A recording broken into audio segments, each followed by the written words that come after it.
L'opposition ivoirienne et la stratégie du chaos. En français simple, les opposants disent que eux ne veulent pas aller aux élections. Eux veulent faire coup d'État pour prendre le pouvoir. Donc eux, ils n'ont pas envie de prendre le pouvoir en allant faire des élections. Ça veut dire aujourd'hui là, eux ils ont plus confiance en la violence qu'en une élection. Bon, quand ce que je vous ai dit là, allez regarder aujourd'hui le comportement et les propos des opposants. Qui a peur d'aller aux élections aujourd'hui en Côte d'Ivoire? C'est bien eux.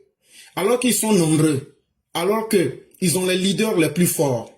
Laurent Gbagbo, lui seul là, il fait peur à Alassane Ouattara.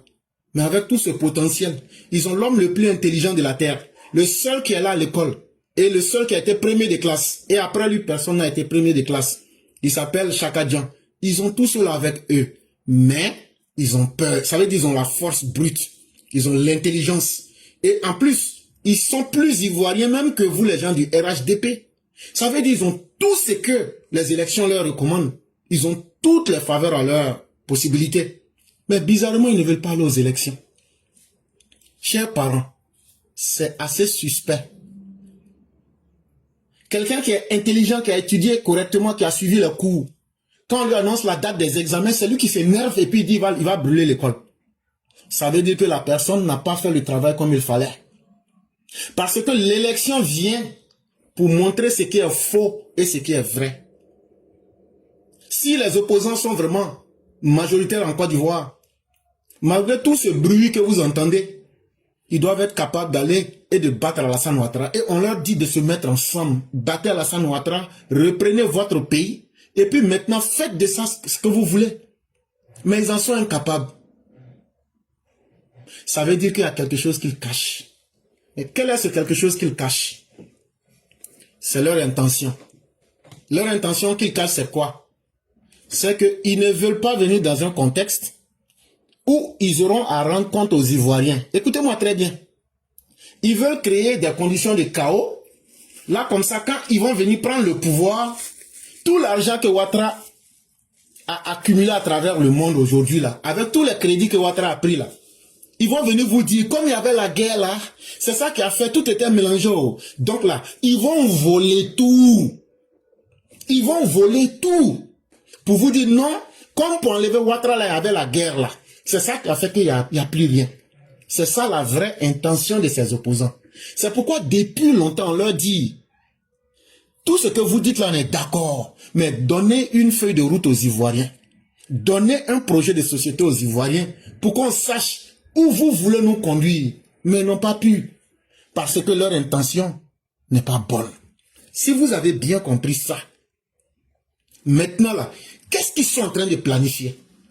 Ça, il faut être capable de le dire aux Ivoiriens. Et nous autres là, nous ne sommes pas les hommes les plus intelligents. Mais on sait remarquer, on sait voir. Et vous allez me permettre, je vais donner un petit cours historique. Je vais faire ça vite. Qui parle aujourd'hui de la violence?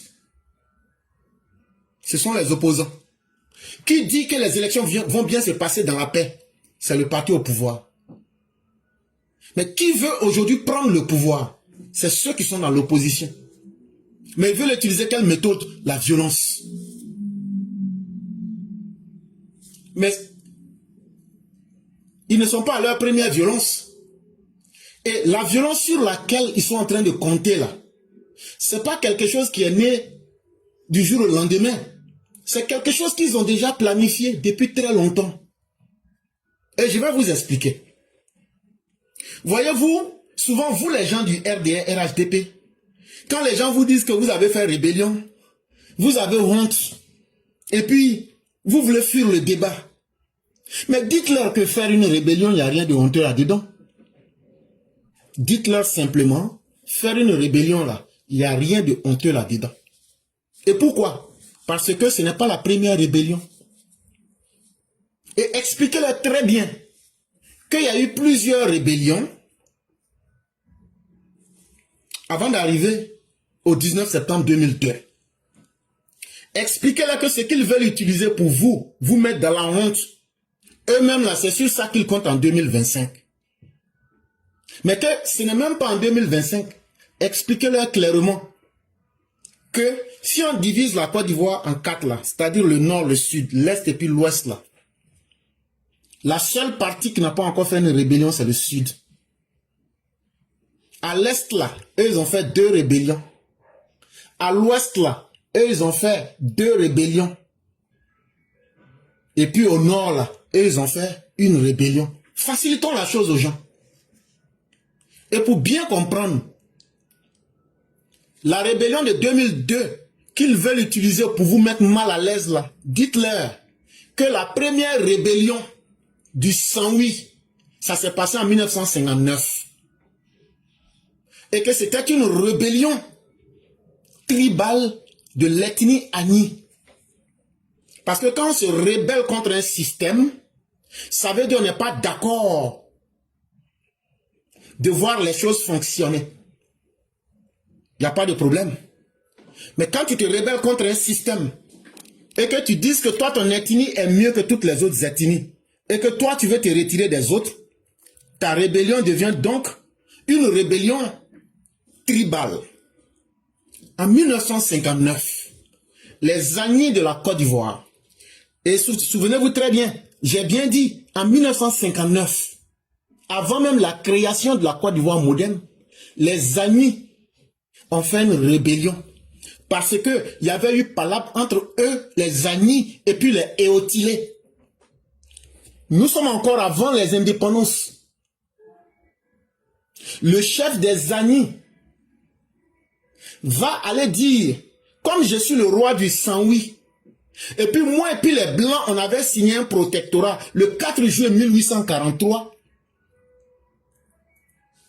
J'exige qu'on puisse nous retirer de l'État de Côte d'Ivoire. Parce que ce que beaucoup ne savent pas, l'État moderne de la Côte d'Ivoire a été créé à partir du traité de Konga. Donc quand je parle comme ça, je parle aux gens intelligents qui savent faire les liens. Et donc c'est très important. Parce que comment je peux rester de 1959 pour vous parler en même temps de Côte d'Ivoire? C'est très simple. Je vous ai dit 1959. Ça veut dire l'affaire a commencé en 1959. Palabre entre les Agnis et puis les Éotilés, là, ça a commencé en 1959. En 1959, la Côte d'Ivoire était membre de la communauté franco-africaine. On n'avait pas encore nos indépendances. Mais quand palabre, là, au moins ça se faisait en 1959, là, c'est rentré jusqu'à dans la Côte d'Ivoire moderne. Et donc, quand c'est arrivé de 1959 pour rentrer en 1960, c'est pas long. Les chefs des Agnis disent maintenant au nouveau gouvernement de la Côte d'Ivoire qui a été fondé en 1960 que non, qu'eux ne reconnaissent pas le gouvernement de la Côte d'Ivoire dirigé par Félix Houphouët-Boigny et qu'eux ils demandent que le protectorat qu'ils avaient signé avec les Français le 4 juillet 1843 là, qu'eux ils exigent que le gouvernement ivoirien dirigé par Félix Houphouët-Boigny reconnaisse l'intégrité du royaume Saint-Louis et que on leur permette de se retirer de la Côte d'Ivoire. Houphouët va les mater. Ils vont mater cette rébellion tribale. Ça, c'est la première fois. La deuxième rébellion, ça va se faire en 1962. Les mêmes personnes qui avaient organisé la rébellion du Saint-Louis en 1959, les survivants là vont fuir pour aller au Ghana. Les chefs là vont fuir pour aller au Ghana. Quand ils seront au Ghana là-bas, qu'est-ce qu'ils vont faire? Le même Kwame Nkrumah, en 1962, lui, il va les soutenir. Il va les soutenir, écoutez-moi très bien. Et il va leur dire, leur donner les moyens. Mais Dieu merci. Ils vont même saisir l'UA. Ils vont même saisir l'ONU pour demander la sécession du royaume du Saint-Louis de la Côte d'Ivoire. Mais en 1966, Kwame Nkrumah est chassé. Et donc, les dirigeants de la deuxième rébellion du Saint-Louis en 1962, ça a commencé en 1962, en 1966, ils seront tous arrêtés au Ghana et livrés de la bonne des manières aux autorités ivoiriennes. Donc, si j'explique tout ça, je vais du plus petit au plus grand. Suivez-moi correctement, vous allez comprendre. Maintenant, des gens vont me demander, mais où toi tu tires toutes ces histoires-là? C'est simple, hein? Il suffit de lire un peu. C'est ce que l'école des Blancs nous a donné gratuitement. Il y a un petit livre qu'on appelle Les faux complots de Félix Houphouët-Boigny. C'est un livre du professeur Samba Diarra. Quand tu vas lire ce livre-là, tu vas comprendre. C'est long, mais moi je fais la synthèse pour faciliter la tâche et puis j'explique simplement. Donc on vous a expliqué les rébellions tribales de l'Est de la Côte d'Ivoire. Il y a eu 2 rébellions là-bas. Revenons maintenant à l'ouest de la Côte d'Ivoire, puisque si tu es à l'ouest, l'opposé sera l'Est. On a aussi assisté, à partir du 26 octobre 1970, à la rébellion du Guébié. Le Guébié, c'est une tribu bété qui est dans l'ouest de la Côte d'Ivoire. Et qu'est-ce qu'on a constaté? Cette rébellion est à caractère tribal. Ça veut dire, cette rébellion défend les intérêts d'une tribu, même pas des bétés, mais d'une tribu. C'est de quelques individus dans une communauté. Non, comme nous on est guébiers là, nous on va défendre les intérêts des guébiers et donc on est contre les autres. Le 26 octobre 1970, il y a un énergumène qui s'élève du nom de Krabbe Nyagbe. Il crée un parti sécessionniste qu'on appelle le PANA, qui veut dire le Parti national africain. Il occupe Gagnoa comme sa capitale régionale et il fait appeler son soi-disant pays la République des Burnis. Je suis en train de faciliter la chose. Le mensonge là, ça demande beaucoup d'explications. Quand j'explique simplement, tout le monde comprend. Il a été maté. Et c'est que je vais vous prouver. La différence entre les rébellions à caractère tribal et les rébellions à caractère de lutte réelle pour aller vers l'émancipation des droits des individus, ça fait 2 choses différentes. Il n'y a pas de honte à faire une rébellion qui demande qu'on fasse progresser les droits des uns et des autres. Expliquer à ces négationnistes que leur rébellion, que ce soit à l'est ou à l'ouest, les Agnés et puis les Bété Guébier là, que c'était des rébellions tribales pour défendre les intérêts de leur tribu. Et que c'est la chose la plus honteuse. Et que c'est ce qui a fait qu'ils ont été matés. Parce qu'ils étaient des minorités facilement repérables. Et c'est ce qui a fait qu'ils les ont matés. Expliquez-leur clairement les choses sans état d'âme. Et ce que je viens de dire sur la rébellion de Krabbe Nyagbe, j'ai été plus que très clair. Quand tu parles beaucoup là, c'est pour embrouiller les gens. Donc je ne me répète pas. Mais si quelqu'un est vraiment fâché là, il n'a qu'à aller lire le livre de Gadji Dagbo Joseph. Le titre du livre, c'est l'affaire Krabbe Nyagbe. Tous les mensonges que Babo, avec son PPAC, sont en train de vous raconter, vous allez voir la vérité. Vous allez voir le vrai et l'ivraie, ce qui n'est pas juste et vrai.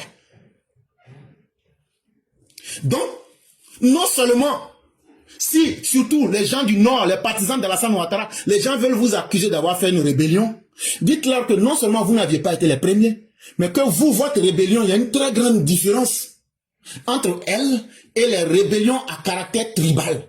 Et en plus de cela, ces rébellions ont lamentablement échoué parce qu'elles n'avaient pas d'objectif réel. À part la défense de l'orgueil de leur tribu. Cela étant bien dit, revenons maintenant à la rébellion du MPCI. Le MPCI, c'est le mouvement populaire de la Côte d'Ivoire. C'est la rébellion qui, un soir du 19 septembre 2002, ça va commencer par un coup d'État contre Laurent Gbagbo et ça va se terminer par la division du pays. Les rebelles vont occuper 60% du territoire, les Français vont s'interposer et Gbagbo va occuper 40% du pays qu'il va appeler la partie utile. Mais contrairement aux rébellions tribales, quelle était la différence entre la rébellion du 19 septembre 2002 et les autres rébellions? Les autres rébellions, je vous ai dit que c'était fait sur une base tribale pour défendre les intérêts d'une tribu. Et c'est pourquoi elles ont été facilement matées. Mais la rébellion du MPCI là, c'était une rébellion qui comprenait toutes les ethnies de Côte d'Ivoire. Je mets quiconque, que ce soit les contemporains ou même ceux qui savent faire l'analyse des faits de société, je mets quiconque au défi de me prouver que c'était une rébellion qui était pour les gens du Nord. Contrairement aux mensonges qu'ils veulent faire véhiculer, c'est faux. Puisque si c'était pour les gens du Nord, on devrait retrouver exclusivement des gens du Nord. Mais pourquoi on a retrouvé plusieurs personnes comme M. Dakouri? Pourquoi on a retrouvé des gens comme Gueux Michel? Pourquoi on a retrouvé des gens comme par exemple, je prends les exemples comme ça au pif, hein, on a retrouvé par exemple Ndringuessan. Ndringuessan, c'est celui-là qu'on appelait Do Félix. Et donc, c'est pour vous démontrer que ce n'était pas une rébellion à caractère tribal.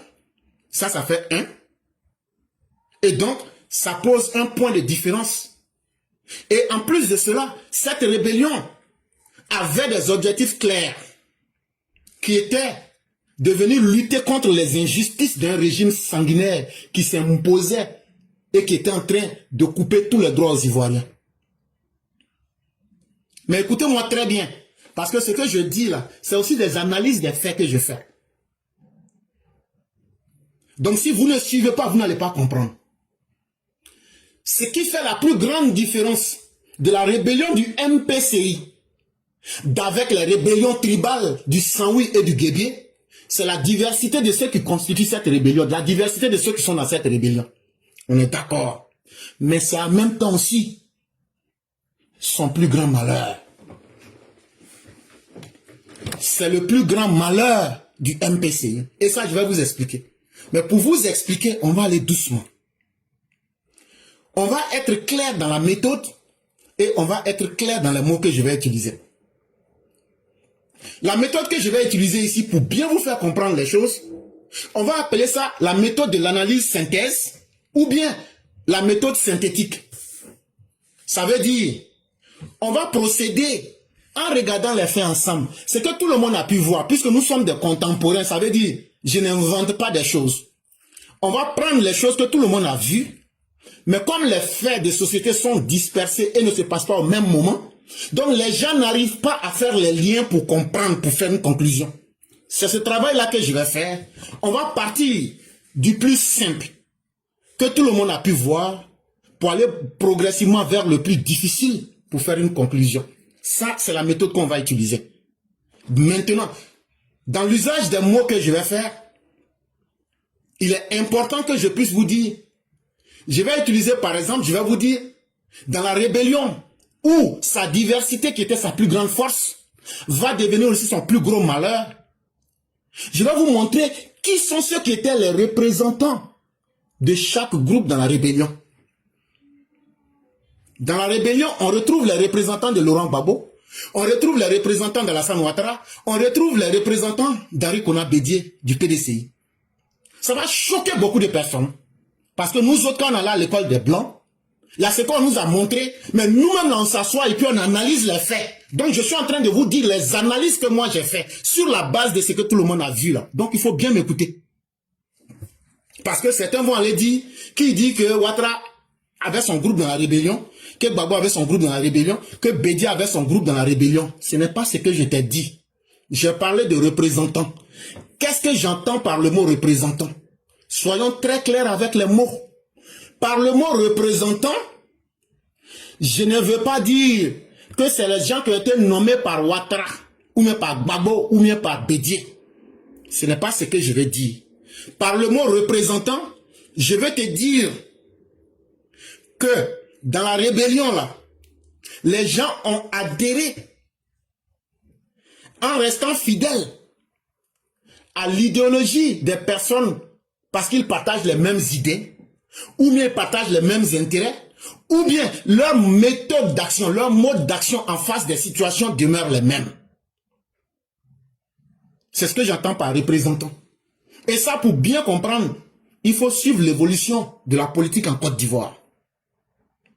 Lorsque le 19 septembre 2002 arrive, une grande partie des Ivoiriens est soit heureuse que ce régime sanguinaire ait été frappé, parce que lui-même il le disait, Gbagbo, que quand il y a un coup d'État, c'est que c'est parce que tu as commis des actes de malédiction. C'est ce qu'il a dit à Bédié. Donc ça veut dire que lui-même il était d'accord que le coup d'État du 19 septembre 2002 C'est parce que lui, il était dans la malédiction qu'il a été frappé, comme de la manière lui-même, il dit, Bédi a été frappé. Donc, ça veut dire que faire un coup d'état là, c'est pas mauvais.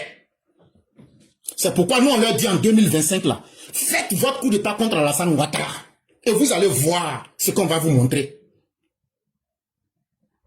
Donc, quand le coup d'état s'est fait, le 19 septembre 2002, naturellement, il y a des gens, ceux qui étaient au pouvoir, ils ne seront pas contents. Mais ceux qui n'aimaient pas le pouvoir, eux seront très heureux.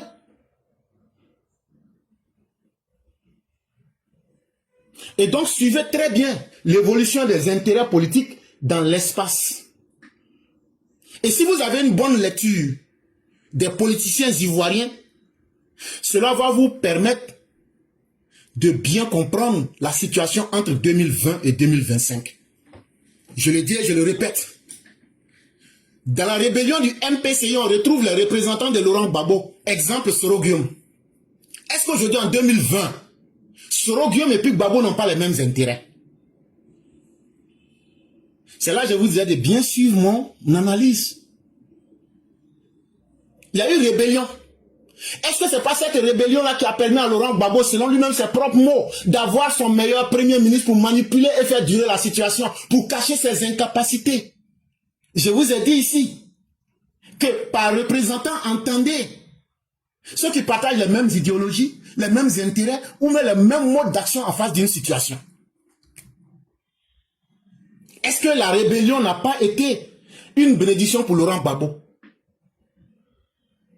En vérité, lui-même, il le dit.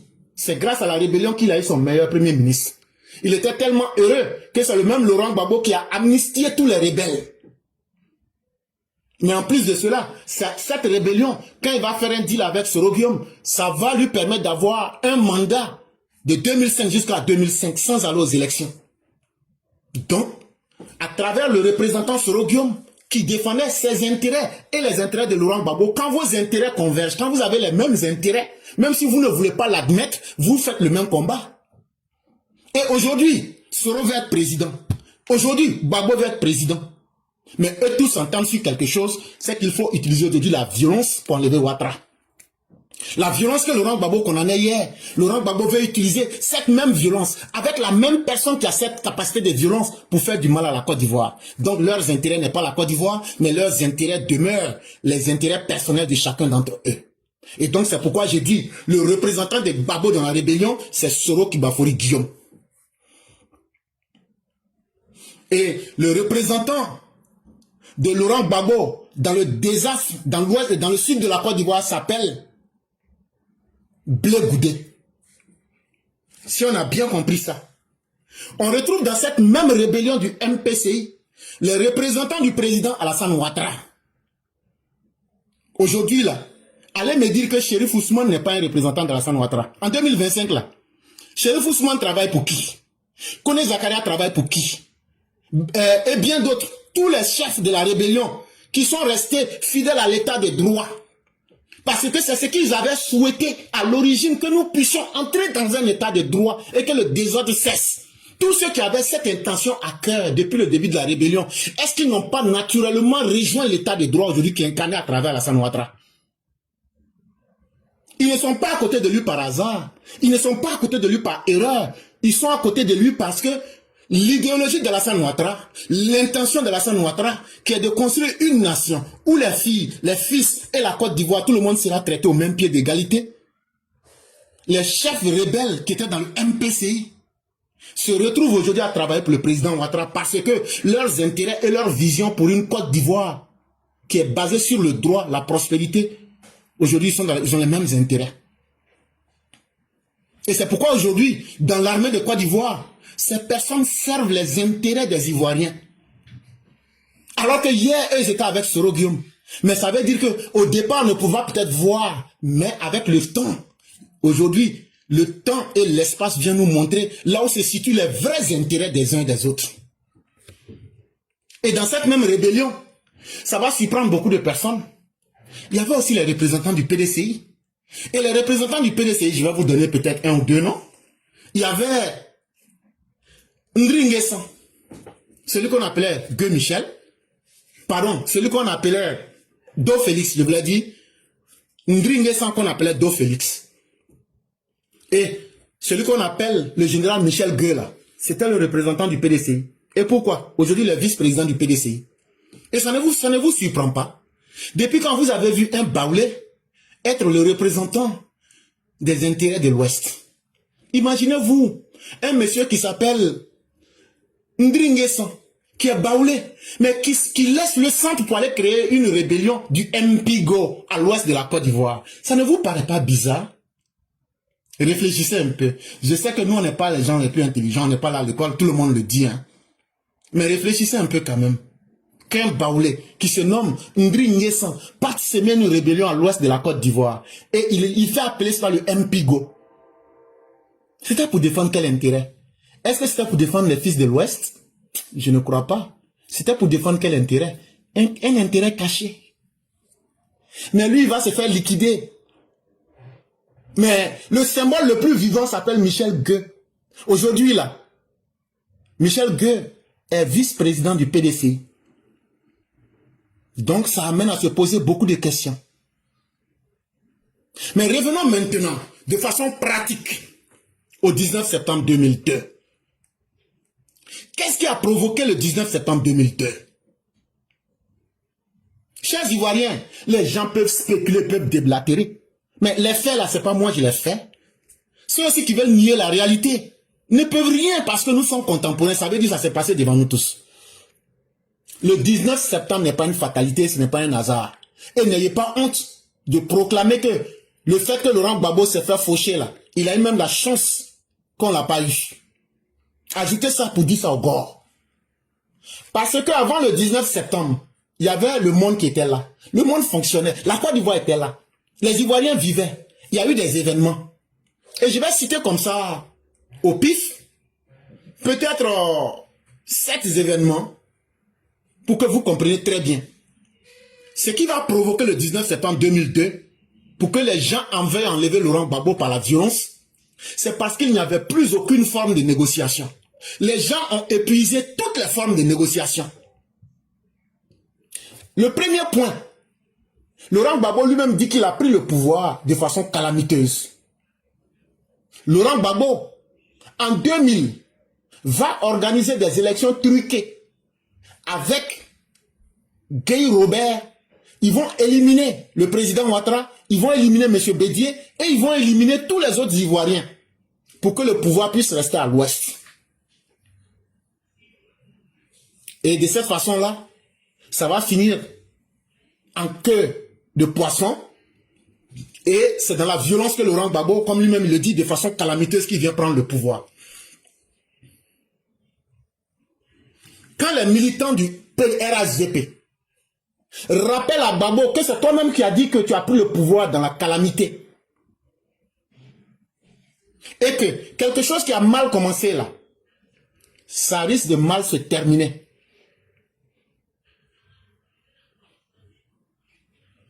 Est-ce que c'est pas mieux, on va faire une élection où tout le monde va partir aux élections.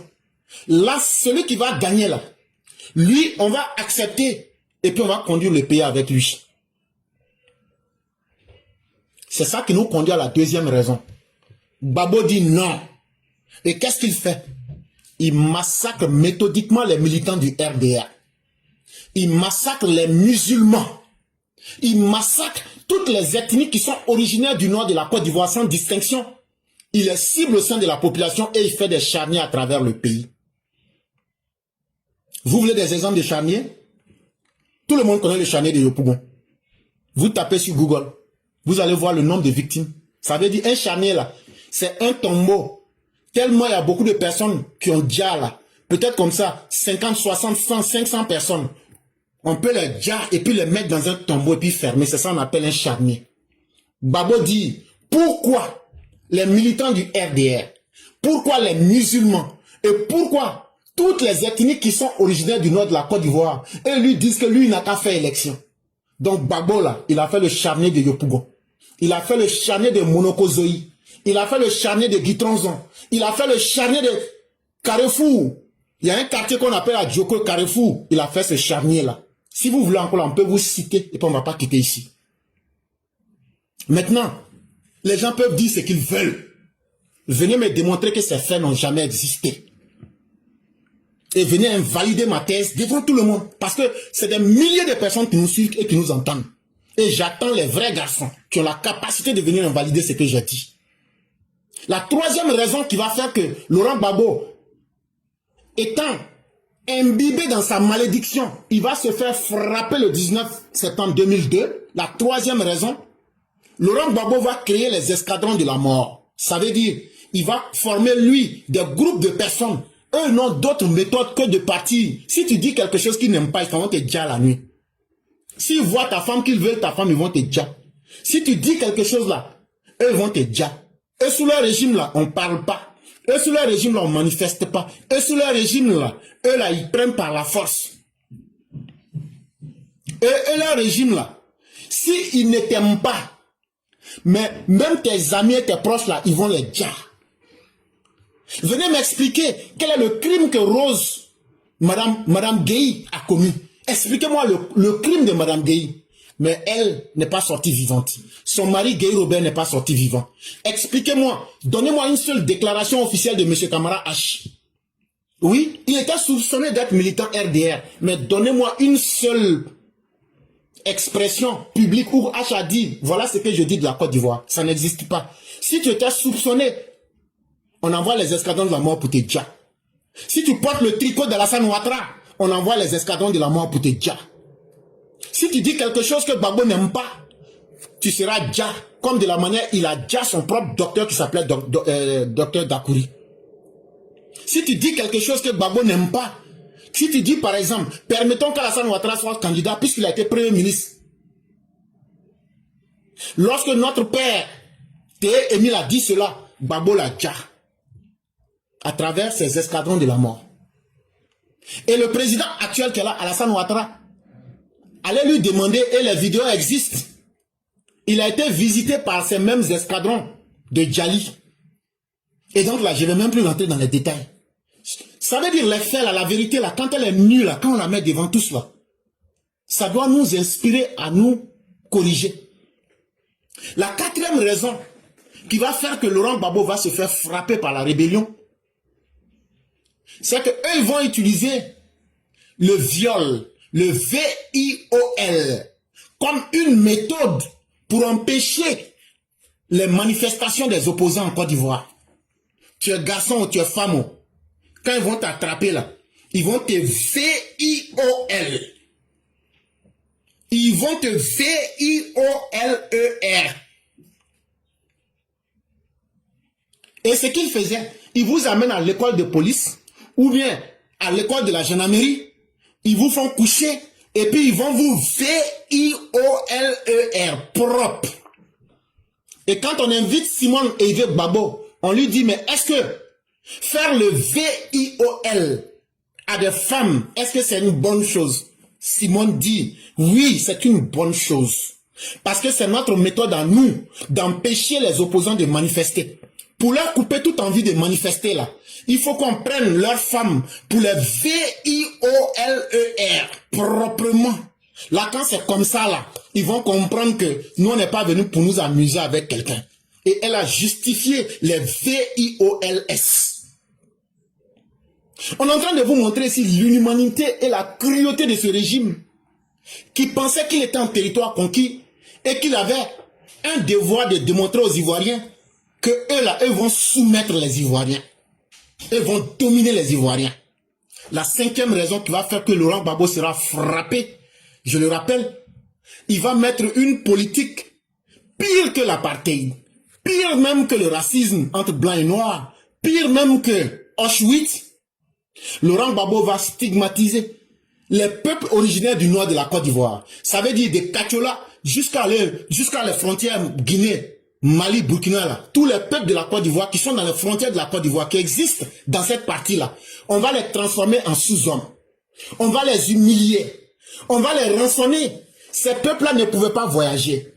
On va tuer ces populations-là pendant le contrôle d'identité de la police. Et cette police-là, les éléments étaient sélectionnés, pas sur leurs compétences, mais sur le fait qu'ils sont fidèles à la tribu de Laurent Gbagbo. Et c'est Désiré Tagro qui s'occupait de cet exercice. Et pour rentrer dans l'école de police de Laurent Gbagbo, il fallait s'assurer d'abord que tu réponds à la bonne couleur tribale. Ça fait un. La deuxième chose, il fallait s'assurer que tu es prêt à dire ceux qu'on appelait ceux d'en face. Une sixième raison qui a fait que Laurent Gbagbo a été frappé par la rébellion, c'est le refus pour Laurent Gbagbo. En 2001, quand il prend le pouvoir, c'est lui-même qui organise le forum de la réconciliation, puisqu'il s'est rencontré à des véritables problèmes. Quand il met le forum de la réconciliation en place, ce forum-là est dirigé par Seydou Eliman Diarra. On vient, on lui remet les conclusions. On dit, pour que la Côte d'Ivoire s'en sorte là, voilà les conclusions et voici ce qui peut arranger tout le monde. Gbagbo dit, oui, c'est moi j'ai demandé d'organiser forum de la réconciliation. C'est moi j'ai dit ça. Mais j'ai dit, oh, les conclusions du forum de la réconciliation là, c'est pas une constitution bis dont je n'applique rien. Toi, tu es déjà dans un pays, tu as mal pris le pouvoir. Quand tu as pris le pouvoir, tout ce que je vous citais, tu t'es mal comporté avec les gens. On te fait maintenant. Tu invites tout le monde à dire ce qu'ils n'aiment pas. Les gens ont parlé, on a trouvé la solution. Si tu ne veux pas appliquer, qu'est-ce que tu veux?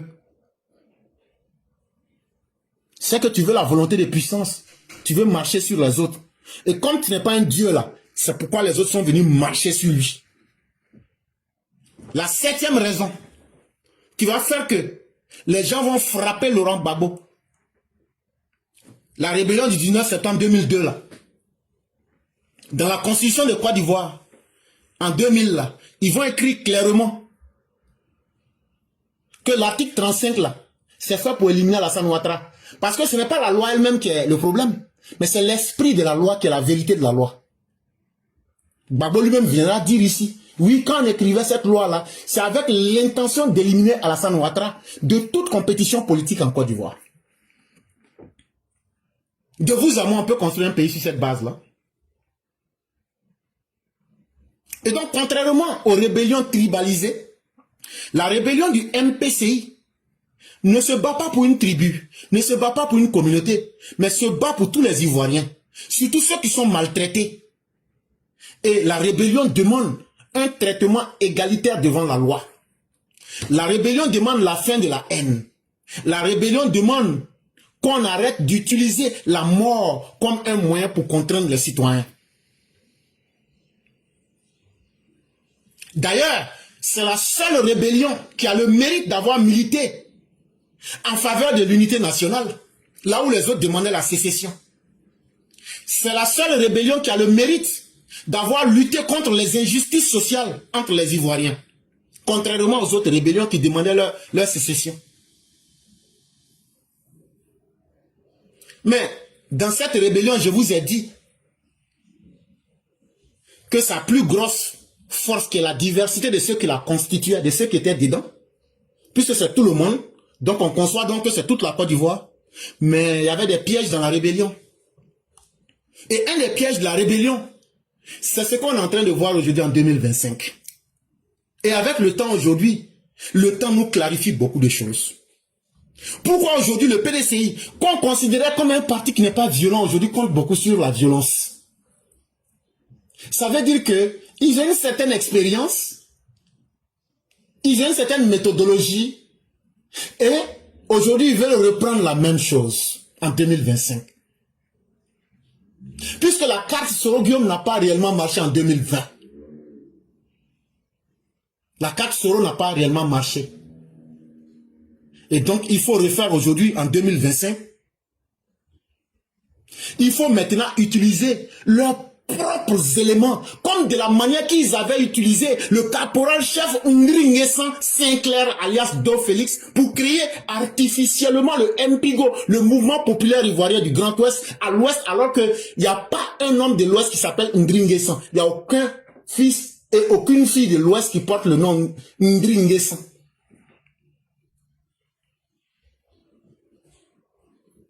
Donc, sachez que nous, là, vous pouvez dire ce que vous voulez, mais nous, notre capacité de réfléchir est en avant sur vous. Peut-être que beaucoup ne le savent pas, hein, mais si tu veux créer une tempête, là, Il faut simplement s'aimer le vent. C'est une règle qui est très simple. Le PDCI que vous voyez et que vous voulez sous-estimer là, il y a des vérités là, il faut qu'on vous dise aujourd'hui. Il y a des choses qui se sont passées en 2025 là. C'est pas utile de vous dire ces vérités parce que beaucoup auront peur. En 2000, écoutez-moi très bien et puis retenez très bien. Le PDCI ne peut pas donner des leçons à quelqu'un. Autant le FPI, PPACI ne peut pas. Autant le PDCI ne peut pas donner des leçons à quelqu'un. La vraie rébellion du PDCI a débuté en 2000. Qu'est-ce qu'ils vont faire? En décembre 1999, quand Bédié perd le pays, le pouvoir par un coup d'État, Bédié et son clan, sachez-le, leur spécialité, c'était de voler l'argent public. Donc, 19 septembre 1999, quelques jours après, on est rentré en 2000. Ils ne sont pas contents d'avoir perdu le pouvoir. Et avec les méthodes que Gbagbo est en train d'appliquer, ils se disent maintenant, les gens du PDCI se disent maintenant, pourquoi ne pas utiliser la méthode de Gbagbo contre lui? Comme c'est quelqu'un qui est violent et qui a un goût du pouvoir et qui est un assoiffé du pouvoir et du sang humain, pourquoi ne pas traîner Gbagbo dans son propre jeu et puis l'avoir? Donc ils vont choisir un caporal chef, un baoulé, du nom de Ndringue Saint-Clair. Ils lui disent, nous les gens du PDCI là, on a suffisamment l'argent volé du pays. L'argent n'est pas un problème. Mais toi le simple caporal chef, Ndringue Saint-Clair là, on va te donner une fausse identité. Tu vas te faire appeler Do Félix. Puisque le nom de famille Do, il y en a au nord. Donc tu te fais appeler D-O-H Félix. Les gens ne comprendront pas vite le lien. Maintenant là, on va te donner les moyens. Tu vas créer une rébellion qu'on appelle le MPIGO, le mouvement populaire ivoirien du Grand Ouest. Mais vous allez me dire, mais où est la logique? Tu es en train de nous parler de 2020, mais en 2020, il n'y avait pas de rébellion. Oui, je n'ai pas dit qu'ils ont enclenché la rébellion. J'ai dit qu'ils ont mis les préparatifs et les moyens en place. C'est comme ça qu'ils vont mettre en place un plan diabolique avec le caporal-chef Ndringue Saint-Clair. Et quand, au soir du 19 septembre 2002, le coup d'état d'Abidjan contre Gbagbo échoue, bizarrement, ils mettent au plus tôt possible une action en place avec le MPIGO. Mes chers parents, même si on dit que nous, on n'est pas intelligents, depuis quand vous avez vu un fils de l'ouest de la Côte d'Ivoire qui s'appelle Ndringue San? Ndringue San, c'est un nom Akan. Depuis quand un Akan peut-il faire une rébellion et utiliser un faux nom, Do Félix, et cette rébellion, le MPIGO, c'est le mouvement populaire des Ivoiriens du Grand Ouest. C'est là qu'il faut creuser pour voir qu'est-ce qui ne fonctionne pas. Mais bizarrement, contre toute entente, dans la nuit du 24 avril 2003, puisque déjà les objectifs avaient été atteints, on nous dira que Do Félix a été déjà à Gwenta. Mais il n'était pas seul, hein? Puisque pour appuyer leurs actions, ils avaient même fait rentrer des Sierra-Léonais comme Sam Boukari à Tenané. Mais Do Félix lui-même ne savait pas qu'il était un petit arbre qui a été utilisé pour cacher les vrais financiers du PDCI. Ceux-là même qui ont volé l'argent public durant le règne d'Henri Konan Bédié. Mais comme il est un petit poisson qui en savait un peu trop,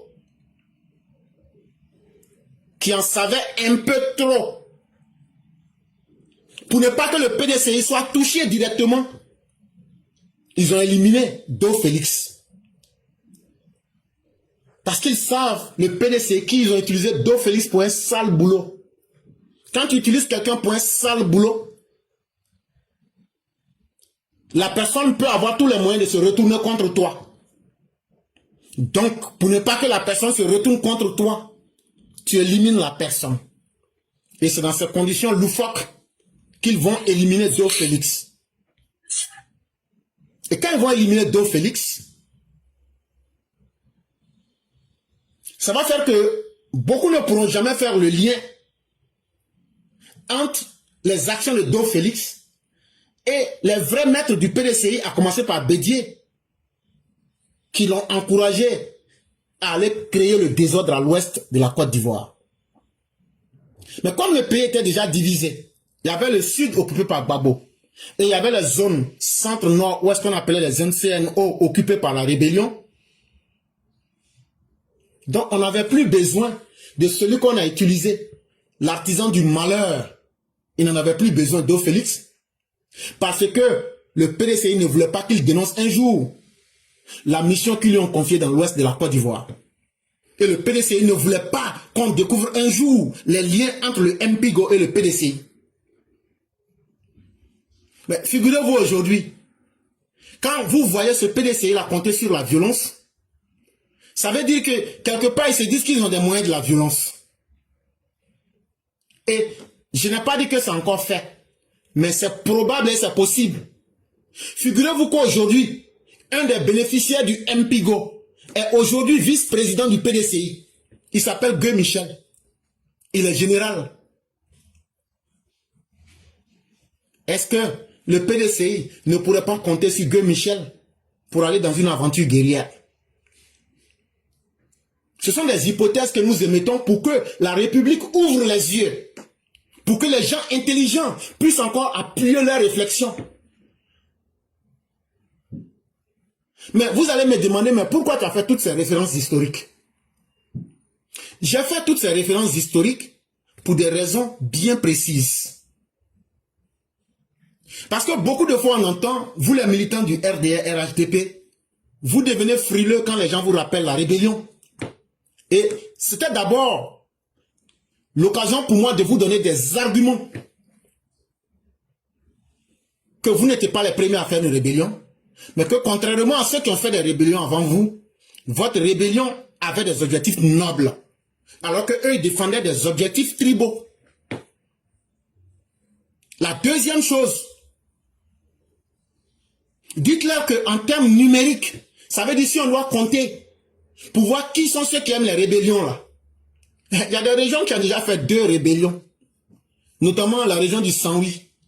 Alors que nous, que vous voulez accuser, nous, on n'a pas encore fait plus de 2. Donc même en termes mathématiques là, ceux qui aiment faire les rébellions, c'est ceux qui ont déjà fait 2-3 rébellions. Et non ceux qui ont fait une rébellion. Mais mieux, même les rébellions qui ont été faites, quand on regarde la cause, le MPCI réclamait la fin des injustices, alors que les rebelles du Guébié et du Saint-Louis, eux, demandaient la division et le désordre. Mais en 2025, aujourd'hui, à quoi est-ce que nous assistons? C'est que c'est à ces mêmes méthodes de violence. Depuis 2024, Gbagbo a envoyé Katina au Burkina Faso pour applaudir les semeurs de désordre, les faiseurs de coups d'État. Tu ne peux pas souhaiter qu'il y ait des coups d'État au Burkina et en même temps vouloir venir nous mentir que toi tu ne veux pas qu'il y ait des coups d'État, ou bien que non, nous on a les mains, nous on a les mains, on n'a rien dans nos mains. C'est faux. Ce que tu souhaites chez les autres là, tu ne peux pas, sauf si tu ne respectes pas les Burkinabés. Mais si vous respectez les Burkinabés et que vous êtes allés les applaudir pour leur coup d'État, c'est parce que vous avez besoin aujourd'hui de la violence des Burkinabés pour que le même chaos s'installe en Côte d'Ivoire. Et pourquoi?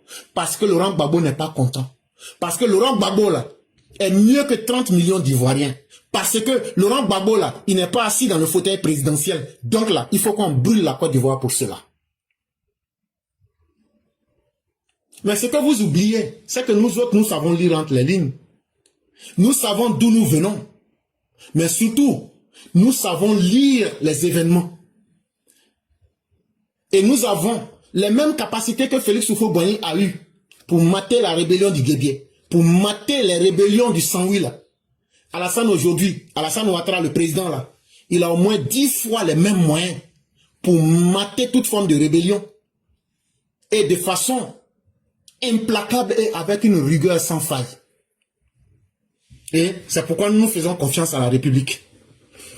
De la Cour constitutionnelle qui a rendu son verdict. Et moi, je vais aller beaucoup plus rapidement, mais de façon très efficace. Oui, la Cour constitutionnelle a rendu son verdict. Et les résultats, tout le monde les connaît. Mais la première conséquence qu'il faut tirer, c'est que les institutions, sous le régime du président Alassane Ouattara, fonctionnent. C'est la première conclusion qui saute. Là où les autres étaient incapables de faire respecter les conclusions.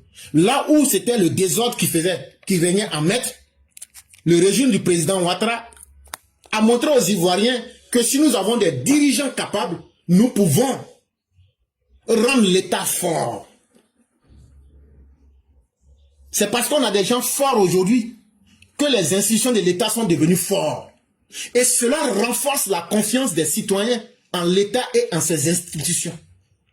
Et ça ne peut créer que beaucoup plus de stabilité et d'ordre dans la République. Ceux qui n'ont pas compris là, quand tu payes un couteau là, c'est pas pour décorer ta maison, c'est pour couper viande. Le jour de la fête, quand tu vas découper ta viande là, si le couteau n'est pas tranchant là, c'est que le couteau n'est pas efficace. C'est le jour de la fête, tu vas savoir si ton couteau est efficace ou pas. Donc, le temps que Alassane Ouattara a pris pour investir dans les différentes institutions, tôt ou tard, il aurait fallu que nous ayons un jour pour les tester. Et il y a beaucoup qui voulaient jouer qui ne croyaient pas.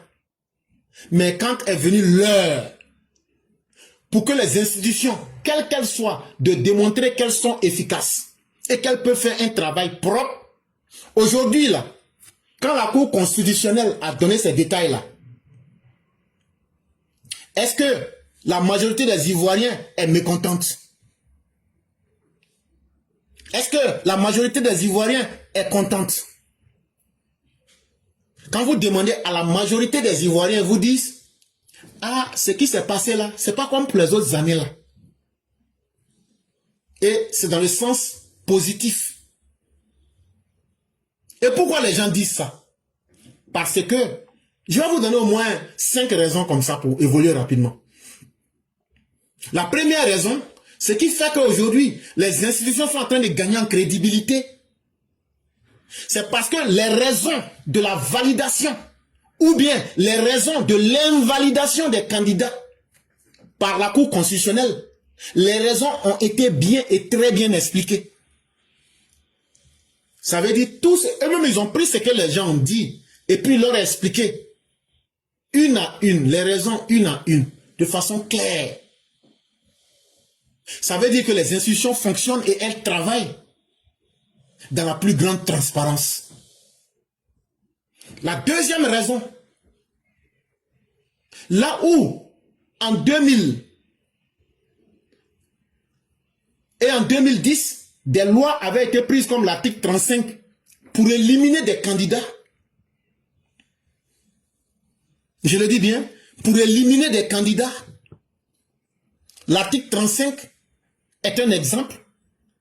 Alassane Ouattara a pris le pouvoir le 11 avril 2011. Aujourd'hui, nous sommes le 14 septembre 2025. Montrez-moi une seule loi qui a été prise pour faire du mal à quelqu'un.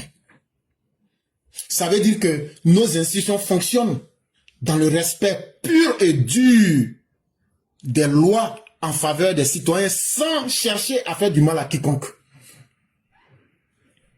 La loi n'est pas faite pour cibler des individus, mais la loi est faite pour réguler notre société, pour permettre à notre société d'évoluer. La troisième raison qui fait que les gens ont confiance dans les décisions de la Cour constitutionnelle, c'est que nous constatons, nous voyons que c'est le gouvernement qui invite nos opposants à révisiter les conclusions des dialogues politiques à travers les institutions. Ça veut dire quoi?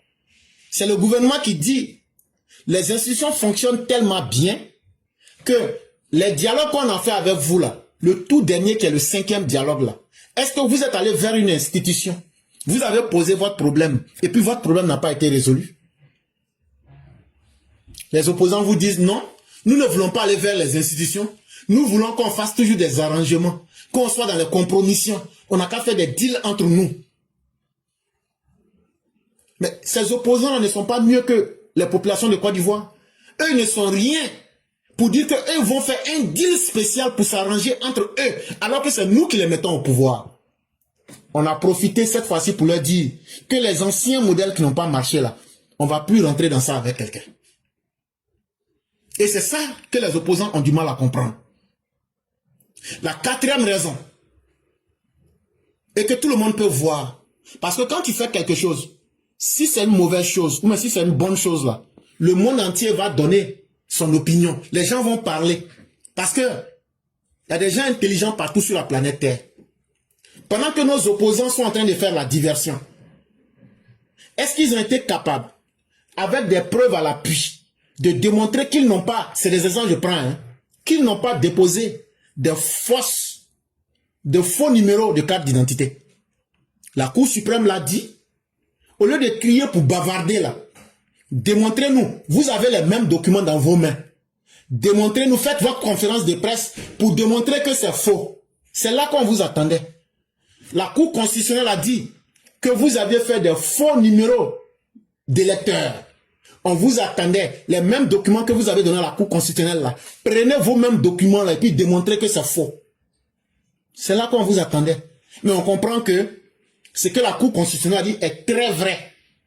Et vous voulez faire diversion sans être capable de démontrer factuellement que la Cour constitutionnelle a tort ou bien vous a fait du tort. Mais le monde entier qui est intelligent, quand ils assistent à la situation, qu'ils soient des observateurs nationaux ou internationaux, je n'ai pas encore vu une condamnation ou bien une invalidation de ne serait-ce qu'une seule décision qui a été prise par la Cour constitutionnelle ivoirienne. Soit le monde entier est contre les opposants ivoiriens, ou bien soit le monde entier a compris la forfaiture, et c'est là où se trouve le droit, et donc l'État est dans son droit, et donc le monde entier ne peut que observer et dire un État qui fonctionne et qui fait respecter ses lois, on ne va pas aller combattre cet État-là. Mais la cinquième raison que je vais donner, c'est d'expliquer un peu c'est quoi le droit. On peut donner n'importe quel type de définition qu'on veut. Mais moi, je vais vous donner une autre définition. Le droit, là, c'est un ensemble de lois. C'est un ensemble d'accords que les humains, ou même les entités physiques, ou même les entités morales acceptent entre elles. Ou bien entre eux. Ça veut dire, une loi, là, c'est en fonction des expériences qu'on a vécues. Si par exemple, moi je vis dans une zone désertique, les lois qui seront prises dans une zone désertique par rapport à l'eau ne seront pas les mêmes lois que dans une zone où on appelle la région des Grands Lacs, où eux ils ont l'eau à profusion. Donc les lois là, c'est pas les lubies mais les folies des gens. C'est l'ensemble des expériences du vécu. Les hommes, les humains, quand on vit là, à un certain moment, on découvre qu'il y a des choses qui marchent ou il y a des choses qui ne marchent pas. Et donc, on essaie de balancer la situation pour prendre un certain nombre de lois pour que ça puisse arranger la majorité des gens. C'est ce que pour moi, on appelle une loi. Si dans le cours Kung Fu, on vous dit, vous ne pouvez pas couper un arbre, et voilà la procédure à suivre. Quelqu'un qui est un forestier, lui ne peut pas comprendre pourquoi on dit à quelqu'un qu'il ne faut pas couper un arbre. Donc, au lieu de critiquer les lois, il faut chercher à voir d'abord, est-ce que ces lois-là ne sont pas les résultats des expériences des personnes? Et que c'est au fur et à mesure que les expériences évoluent et que l'homme est en train d'améliorer sa condition qu'on adapte nos lois. Et c'est donc ça qui va permettre que des hommes, s'ils sont en société, ils vont vivre sous des lois. Si ce sont des entreprises ou même des entités morales, on va poser des lois. La grandeur des hommes réside dans le respect des lois que nous nous donnons librement. On ne peut pas accuser un lion On ne peut pas accuser une souris. On ne peut pas accuser un cafard de ne pas se donner des lois. Parce qu'ils n'ont pas atteint cette capacité.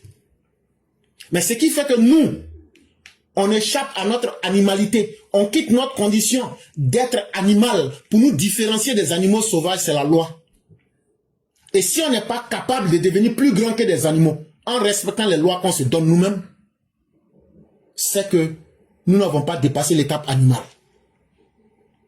Ceux aujourd'hui qui pensaient que la loi, c'est la logique des rapports de force. Aujourd'hui, vous voyez que vous n'êtes pas plus fort que l'État. Ceux qui ont pensé que la loi, c'est la logique. Comme je suis le petit-fils du fouet, donc, la conclusion est que je peux être candidat à n'importe quel moment, quel que soit ce que j'ai fait. Vous voyez que votre logique ne marche pas. Ceux qui ont pensé que la loi, c'est la capacité à manipuler la population, à faire du populisme, aujourd'hui, vos propres résultats sont en face de vous. Vous allez crier, mais vous n'avez pas d'argument.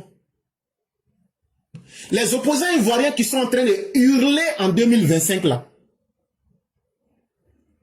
vous êtes en train de nous démontrer que vous n'aviez pas encore été capable de franchir l'étape animale. Ça veut dire que même un chien enragé est mieux que vous.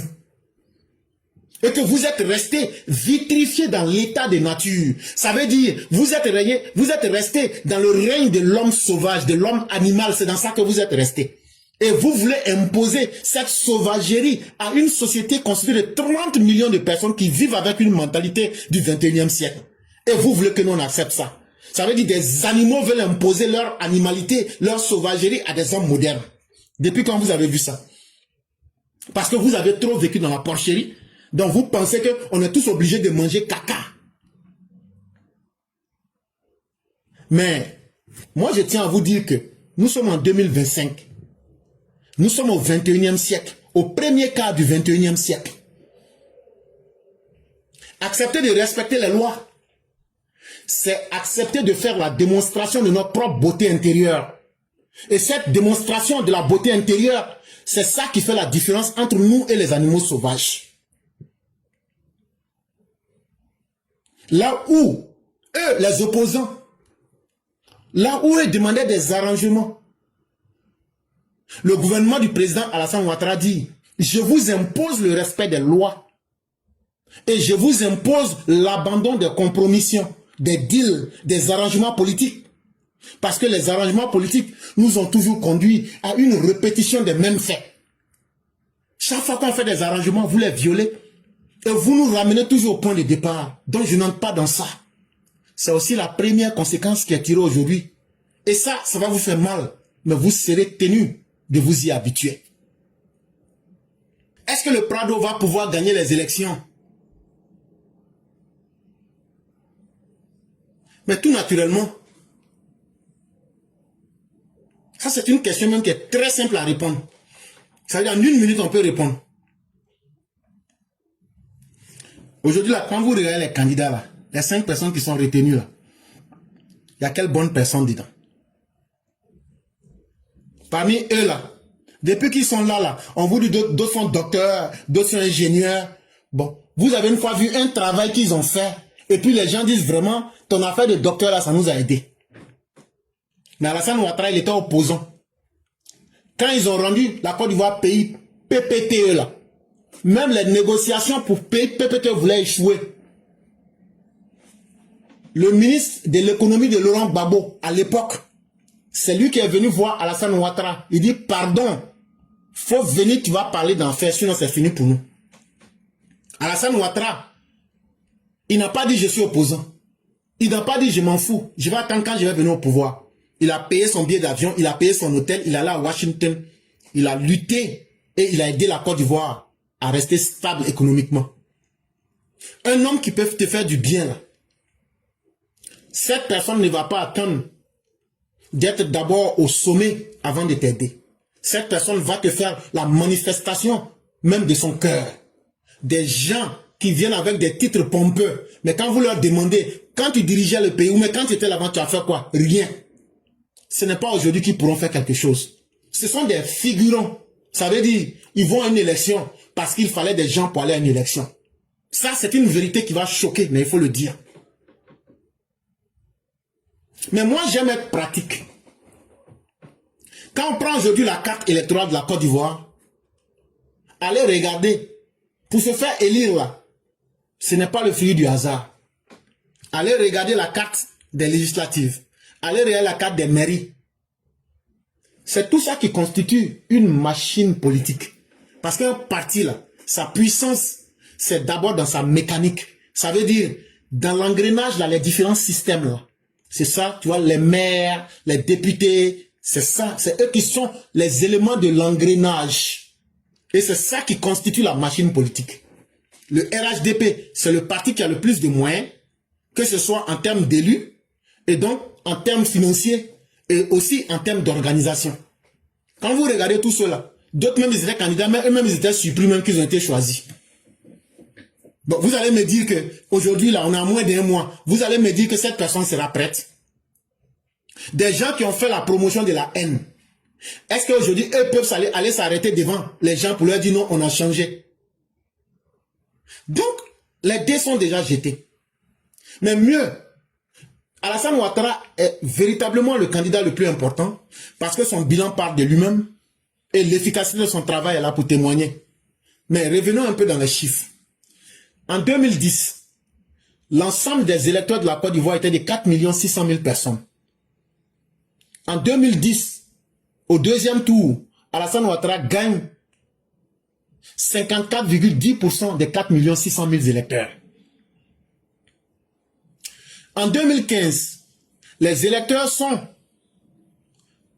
1 100 000 de plus. On se retrouve à 5 700 000 électeurs. Alassane Ouattara gagne 83,66% des électeurs. En 2020, les électeurs ont augmenté. On se retrouve à 7 495 082 électeurs.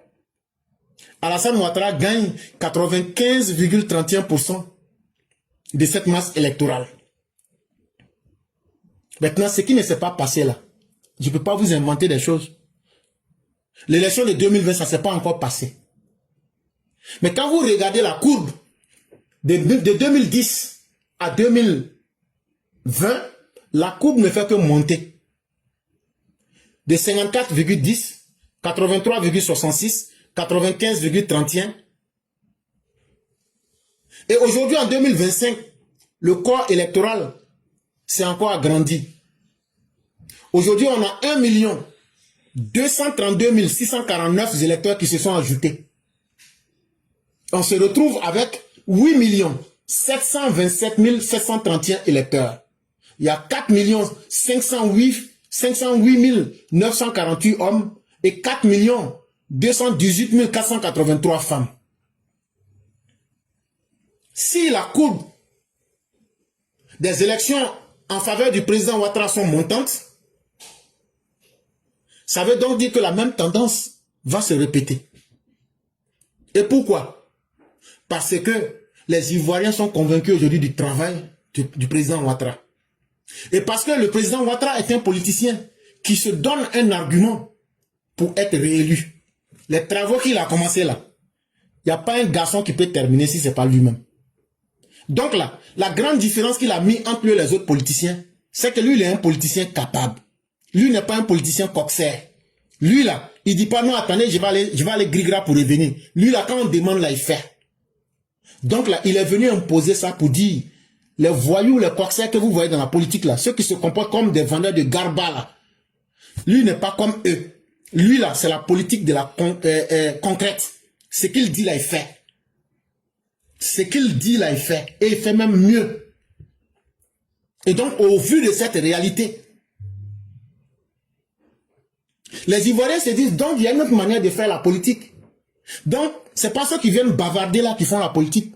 Donc, quand on fait la politique là, c'est pour venir, pour essayer de changer positivement la vie des gens, pour apporter quelque chose de nouveau à la vie des gens. Là où il n'y a pas courant, on a mis courant. Là où il n'y a pas l'eau, on a mis l'eau. On a fait 9 universités. Et le président est encore confiant. Ce qu'on n'avait jamais vu, c'est ce qu'il est en train de faire. les gens se disent, c'est pas mieux, on va rester à ça là. Donc, ce qu'on constate, plus les années passent, plus le corps électoral augmente, plus la popularité du président Ouattara augmente. Et donc, quand je me base sur ces conclusions, la tendance va venir confirmer qu'en 2025, Alassane Ouattara reste non seulement le politicien le plus populaire de la Côte d'Ivoire parce qu'il a posé des actions concrètes, mais il va aussi gagner ses élections au premier tour. Pourquoi? Parce que, souvenez-vous, en 2020, on avait 7 495 082 électeurs. En 2025, on a 8 727 731 électeurs. Quand on fait la soustraction, ça nous donne les nouvelles personnes qui ont été ajoutées. C'est 1 232 649 électeurs. Mais qui était en train de dire qu'il n'allait pas vous inscrire? Qui est en train de vous dire qu'il n'y aura pas élection? Qui continue de dire qu'il n'y aura pas élection? Qui continue de dire qu'ils ne croient pas à la CEI? Qui continue de dire qu'ils ne sont pas d'accord avec la liste électorale? Ça veut dire que parmi les 1 232 649 nouveaux électeurs, là, ils ne se sont pas fait inscrire. Ou bien, même s'ils se sont fait inscrire, ils sont minoritaires. Et donc, quand ils prennent les calculs de 2010, de 2020, de 2015, et qu'ils ajoutent les nouveaux votants, et qu'ils regardent les forces politiques qu'ils ont données à leurs militants, les faux modèles qu'ils ont donnés à leurs militants, ils se disent, mais on va aller à une élection qu'on va perdre déjà là. Donc, il faut qu'on accuse la liste électorale, il faut qu'on accuse la CEI. Parce que en réalité, les 1 232 649 qui se sont ajoutés là, ça n'est pas à leur faveur. Et donc, ça veut déjà dire que, en refusant d'aller à ces élections, il confirme que le président Ouattara a déjà gagné et qu'il va gagner haut les mains. Et donc, c'est ici que je vais m'arrêter. Je dis merci à tous ceux qui nous ont suivis. En tout cas, pour mon part, c'est ce que je voulais dire des 3 sujets qui ont été annoncés sur TikTok. Malheureusement, l'émission n'a pas tenu. Elle a été attaquée. Et donc, moi, je suis pas bête. Moi, quand je parle, là, je sais que ça pique. Donc là, quand c'est comme ça, là, je prends toujours des mesures supplémentaires. Donc, tout ce que je voulais dire, là, j'ai bien dit ça ici, bien développé, et puis je suis tranquille, j'ai fini de dire ce que je veux, et puis je suis à l'aise. Et s'il y a un garçon qui peut être capable de contredire, là, essayez. Ou bien, en tout cas, même si je vais couper, vous avez été les plus chanceux, et ça me plaît comme ça même, je vais pouvoir couper l'émission et balancer ça aussi sur YouTube. En tout cas, c'est ce que moi je voulais vous dire en ce dimanche. Restons confiants. L'homme Ouattara est le produit le plus sûr. Et l'homme Ouattara représente aujourd'hui l'avenir de la Côte d'Ivoire. Un avenir qui est lié au travail, au respect des institutions, au respect du droit. Je sais que ça peut choquer beaucoup de personnes parce qu'on a été habitué à l'état de non-droit, à la violence. Mais on va ouvrir un nouveau chapitre avec une nouvelle Côte d'Ivoire où tous les anciens schémas qui ne marchaient pas, on va mettre fin à ça. Merci à tous ceux qui nous ont suivis. Je vous souhaite une excellente soirée et que la grâce de Dieu nous accompagne.